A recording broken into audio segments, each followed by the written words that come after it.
Hello everyone. इस video में हम डिस्कस करने वाले हैं Tamil Nadu board history text book के सेकंड चैप्टर के बारे में, जिसका नाम है early India the chalcolithic, megalithic, iron age and Vedic culture. इस चैप्टर में हम डिस्कस करेंगे हड़प्पन सिविलाइजेशन के बाद के हिस्टोरिकल पीरियड के बारे में, जो कि था वैदिक कल्चर। इस चैप्टर में इन सारी टर्म्स को डिस्कस करेंगे, क्या होता है चारकोलिथिक, मेगालिथिक, आयरन एज और वैदिक कल्चर। चलिए शुरू करते हैं। सबसे पहले बात कर लेते हैं, इंडियन हिस्ट्री की शुरुआत होती है स्टोन एज से, जिसमें हमने बात की थी पैलोलिथिक, मेसोलिथिक और न्योलिथिक। एंड उसके बाद आती है हड़प्पन सिविलाइजेशन, जो कि शुरू होती है 2600 बीसी से और कब तक रहती है 1500 बीसी तक। एंड अगर आपको इनके बारे में और जानना है तो आप इससे पहले वाली वीडियो को ज़रूर देखें ताकि आपको चीज़ें क्लियर हों। तो इस वीडियो में बात करेंगे हड़प्पन सिविलाइजेशन के डिक्लाइन के बाद के हिस्टोरिकल पीरियड के बारे में, यानी कि 1500 बीसी के बाद के पीरियड के बारे में, जो कि ब्रॉडली कहलाता है वैदिक पीरियड। ओके, सो वैदिक पीरियड कब से कब तक रहा? हड़प्पा के डिक्लाइन से लेकर के 600 बीसी तक, यानी कि 1500 बीसी जब हड़प्पा का डिक्लाइन हुआ, तब से लेकर के 600 बीसी तक जब महाजनपदास की शुरुआत होती है। सो ये चीज़ें आपको क्लियर होनी चाहिए। अब बात कर लेते हैं इसकी सोर्सेज के बारे में।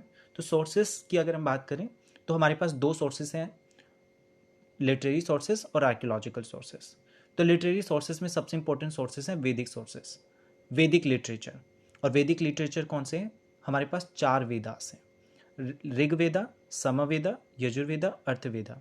एंड यही चारों वेदा मिलकर के वैदिक टेक्स्ट कहलाते हैं, और यही वैदिक टेक्स्ट का इस्तेमाल किया जाता है हिस्ट्री को रिकन्स्ट्रक्ट करने में।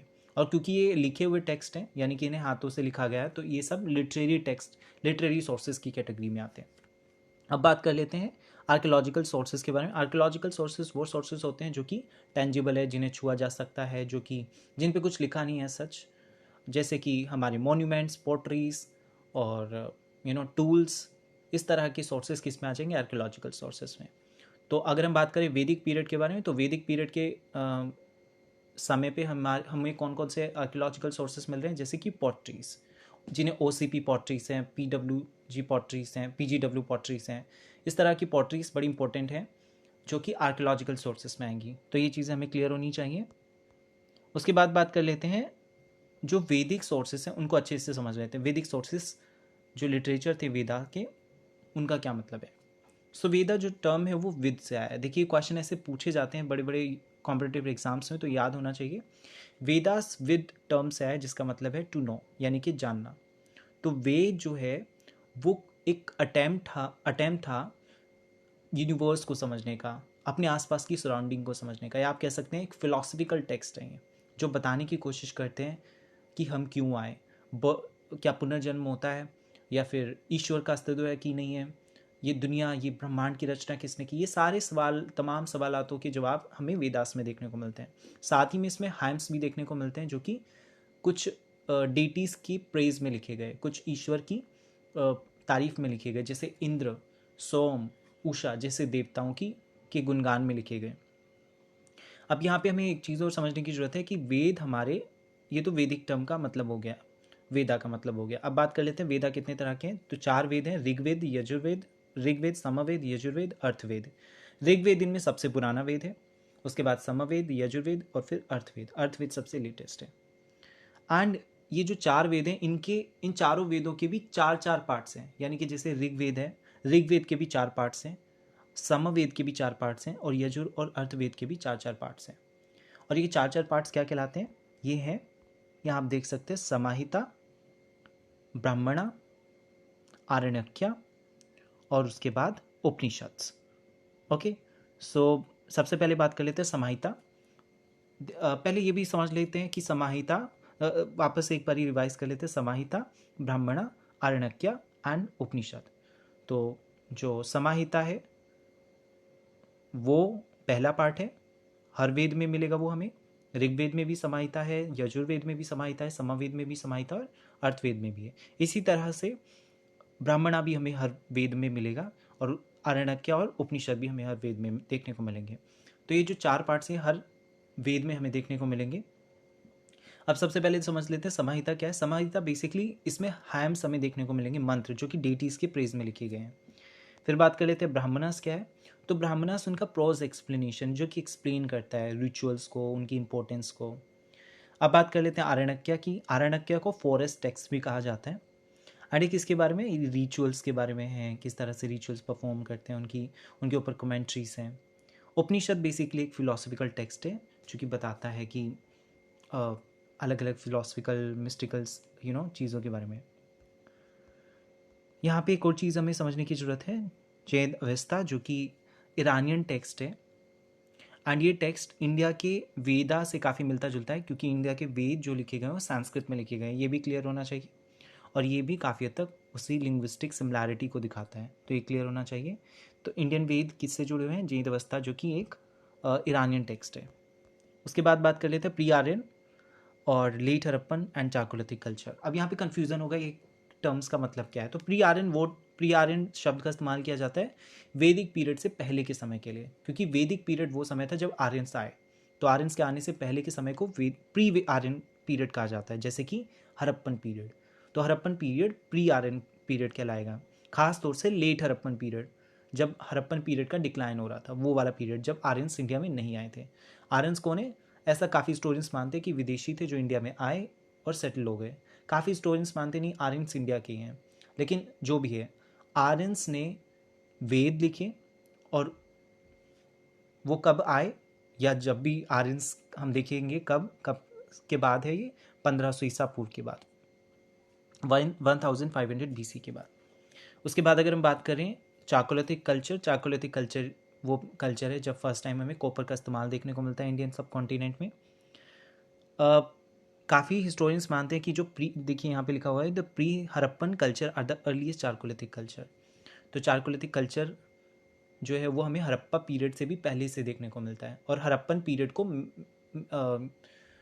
ब्रॉन्ज एज कल्चर बोला जाता है। ब्रॉन्ज एज कल्चर वो कल्चर होता है जब टीन और ब्रॉन्ज को मिला करके इस्तेमाल किया जाता है, क्योंकि कॉपर बहुत सॉफ्ट होता है।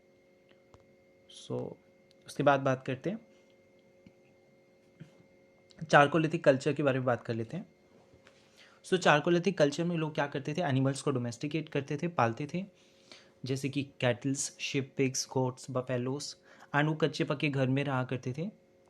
और हम यहाँ पे देखेंगे वो सेमी पेस्टोरल थे। एंड वो जो पॉटरी का इस्तेमाल करते थे वो पॉटरी है ब्लैक ऑन रेड वेयर, ये ध्यान रखना है। अब बात कर लेते हैं, यहाँ पे एक पॉटरी के बारे में दिया हुआ है, ऑक कलर्ड पॉटरीज। ऑक मतलब गेरुआ कलर। ये पॉटरीज जो हैं ये इंपॉर्टेंट पॉटरीज हैं, इन्हें शॉर्ट टर्म में OCP भी बोला जाता है, OCP पॉटरीज। और अभी हमने आर्कियोलॉजिकल सोर्सेज की बात की थी ना, तो वो यही है। तो important archaeological sources OCP potteries. ये कैसी होती है? The OCP potteries has a red slip and appears ऑक इन कलर। ऑक मतलब बेसिकली गेरुआ कलर। एंड ये जो पॉटरीज हैं वो इन पे हमें ब्लैक डिज़ाइंस भी देखने को मिल रहे हैं, जैसे कि यहाँ लिखा हुआ है।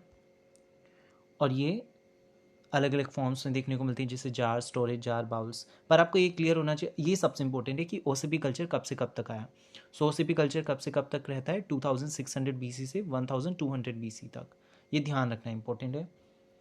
तो सबसे पुराना कल्चर पॉटरीज की। अच्छा, OCP कल्चर में काफ़ी स्टूडेंट्स कंफ्यूज हो रहे होंगे। OCP कल्चर बेसिकली कुछ ऐसा नहीं है, मतलब एक तरह की पॉटरीज हैं ये, जिनका इस्तेमाल इस पीरियड के टाइम पे हुआ। किस पीरियड के टाइम पे हुआ?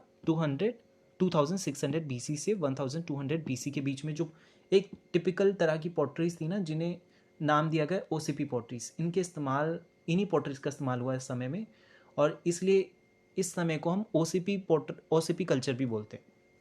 तो अक्सर ऐसे हिस्टोरियंस करते हैं कि एक समय में जो हमें एक तरह की पॉटरीज मिली, उसी पॉटरी के नाम पे उस कल्चर का नाम रख दिया गया। जैसे हड़प्पन सिविलाइजेशन का नाम एक साइट के नाम पे रखा गया, हड़प्पा के नाम पे रखा गया। वैसे ही अब इस समय हमें कुछ ऐसा देखने को मिल नहीं रहा है, तो पोट्रीज के नाम पे ही इस समय में इस हिस्टोरिकल पीरियड का नाम OCP कल्चर रख दिया गया। OCP कल्चर को हम अर्ली वैदिक कल्चर भी बोल सकते हैं। अब अर्ली वैदिक कल्चर क्यों बोलते हैं? क्योंकि इस समय वेद लिखे जा रहे थे, और वेद भी अर्लीस्ट टाइम में, जो वेद का शुरुआती समय था जब अर्लीस्ट वेद लिखे गए, उस समय पे OCP पोट्रीज का इस्तेमाल हो रहा था। और उसके बाद हम देख लेंगे यहाँ पे कॉपर होड्स कल्चर भी है। कॉपर होड कल्चर बेसिकली, होड का मतलब एक तरह से ढेर, तो यहाँ पे कॉपर होड कल्चर भी देखने को मिल रहा है, जहाँ पे हमें बहुत सारे कॉपर के ऑब्जेक्ट्स का एक तरह से होड मिला है। ये रूलर कल्चर को दिखाता है, एक उसके बाद हम देख लेते हैं chalcolithic culture of south India. South India के चारकोलिथिक कल्चर की बात करें तो यहाँ पे हमें देखने को मिलेगा फुल फ्लेजिड चारकोलिथिक कल्चर। काफ़ी जगह पे चारकोलिथिक कल्चर बाकी कल्चर के साथ मिक्स था, यहाँ पे हमें पूरा चारकोलिथिक कल्चर मिलेगा। बाकी कल्चर में क्या होता था, मतलब बाकी जगहों पे हम देखेंगे कि बाकी भी जैसे न्योलिथिक कल्चर है, मेसोलिथिक कल्चर है, वो चारकोलिथिक कल्चर के साथ मिल गए हैं, इस तरह की चीज़ें। इस टाइम पर कौन कौन से टूल्स का इस्तेमाल हुआ वो सब देख सकते हैं हम। ओके, सब बात कर लेते हैं iron age in north India. ये बड़ा इंपॉर्टेंट है क्योंकि आयरन एज जब नॉर्थ इंडिया में आयरन एज की बात करते हैं तो हम बात कर रहे हैं महाजनपदा टाइम की, लगभग महाजनपदा और उससे थोड़े पहले के समय की। अब यहाँ पे एक और नया कल्चर है, वो है पेंटेड ग्रेवेयर, जिन्हें PGW भी बोलते हैं। PGW वो पोट्रीज हैं जो कि ग्रे रंग की होती हैं, जैसे OCP पोट्रीज थी जो कि गेरुए रंग की थी, थोड़ी थोड़ी सैफरन कलर की। लेकिन ये जो PGW पोट्रीज यानी कि पेंटेड ग्रे पोट्रीज हैं, ये थोड़ी ग्रे कलर की हैं। एंड ये कब से कब तक शुरू हुई, ये 1100 से लेकर के 800 BC तक, यानी कि महाजनपदा से बहुत पहले है। लेकिन आयरन एज कौन सा समय जब फर्स्ट टाइम आयरन का इस्तेमाल हुआ। और अगर हम वाइड स्प्रेड आयरन का इस्तेमाल देखें तो महाजनपदा पीरियड में शुरू हुआ, लेकिन आयरन का इस्तेमाल इससे पहले होना शुरू हो गया था। और इस टाइम पे हमें पेंटेड ग्रेवेयर देखने को मिलता है। एंड इसका ज्योग्राफिकल एरिया कहाँ है, गंगा यमुना वैली में। यहाँ पे आप देख सकते हैं जो कि चारकोलिथिक साइट्स हैं, मेहरगढ़, जोधपुर, गणेश्वर, उसके बाद बालाथल, अरहर, ईरान, कोल्डी हवा, चिरांद, ये सारे इंपॉर्टेंट चारकोलिथिक कल्चर, जैसे जौर, देमाबाद, नेवासा, इनाम गाँव, मास्की, हुल्लूर, ये सारे इंपॉर्टेंट चारकोलिथिक कल्चर हैं। अब बात कर लेते हैं चारकोलिथिक कल्चर NBP पोट्रीज की। NBP पोट्रीज का कौन सी पोट्रीज हैं जो कि पेंटेड ग्रे वेयर के बाद आई। तो ये जो पोट्रीज हैं इनका एक अलग ही इंपॉर्टेंट कल्चर है, इस पर मैं अलग से एक सेपरेट वीडियो भी बनाऊंगा, do not worry about it. लेकिन अभी समझ लीजिए कि OCP कल्चर सबसे पहले आया, फिर आया PGW कल्चर, फिर आया NBPW कल्चर। एंड ये तीनों कल्चर में फ़र्क क्या है, OCPW में ओक कलर्ड पोट्री का इस्तेमाल किया गया जो कि गेरुए रंग की थी, उसके बाद पेंटेड ग्रे पोट्रीज का इस्तेमाल किया गया, और फिर उसके बाद आया NBPW पोट्रीज, यानी कि वो पोट्रीज जो नॉर्थ इंडिया में मिलती थी, ब्लैक रंग की थी और पॉलिश थी। ठीक है, और ये जुड़ी हुई है महाजनपदा पीरियड से।